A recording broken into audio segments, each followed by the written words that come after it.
આકાશમાંથી એક મોટો ખતરો પૃથ્વીમાં તરફથી ઝડપી આવી રહ્યો છે. જે વૈજ્ઞાનિક દ્વારા આપવામાં આવેલી જાણકારી મુજબ જમીન તરફથી વિશાળ એસ્ટેરોઇડ ઝડપથી આવી રહ્યો છે. નાસાએ એસ્ટેરોઇડ ટક્કરમાં ચેતવણીમાં જાહેર કરી છે કે એસ્ટેરોઇડમાં આશરે 65,000 કિલોમીટર કલાક ઝડપે પૃથ્વી પર તરફ આવી રહ્યો છે, જે કારણે વૈજ્ઞાનિકોની ચિંતામાં મુકાઈ ગયા છે. જ્યાં એસએસ મોટો કદનો એસ્ટેરોઇડ પૃથ્વી પર આવી રહ્યો છે, જ્યાં યુનિટ કરોડો એસ્ટેરોઇડમાં ભ્રમણ કરી રહી છે, જેમાંથી ભાગ્યે જ એસ્ટેરોઇડ પૃથ્વીમાં ઈર્થ તરફથી આવેલા છે. તાજેતરમાં નાસામાં ચેતવણી મળી રહી છે કે વિશાળ કદનો આ એસ્ટેરોઇડ અને તે પૃથ્વીથી ઝડપથી આવી રહ્યો છે, જે 8 જુલાઈ પૃથ્વી સાથે અથડાઈ રહેશે. જે અમેરિકન સ્પેસ એજન્સી નાસા એ બાબતે એલર્ટ કરી જાહેર કર્યું છે કે 2024માં આ એમટીમાં-1 છે. તેનાથી જાહેર 260 ફૂટે વૈજ્ઞાનિકો તેમના મતે ઝડપથી વધશે. 8 જુલાઈના રોજ પૃથ્વીની જમીનમાં નાસાના નિયમન અર્થમાં ઓર્બિટરમાં દ્વારા એસ્ટ્રો 2024માં એમટીમાં છે. આજે પૃથ્વીની નજીકમાં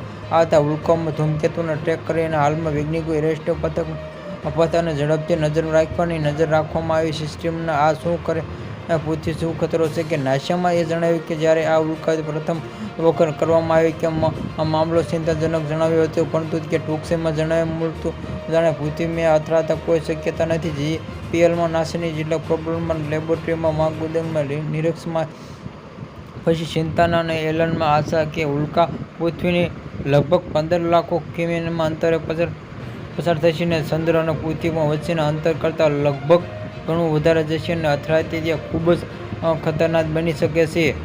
તમે સાવચેત રહેજો.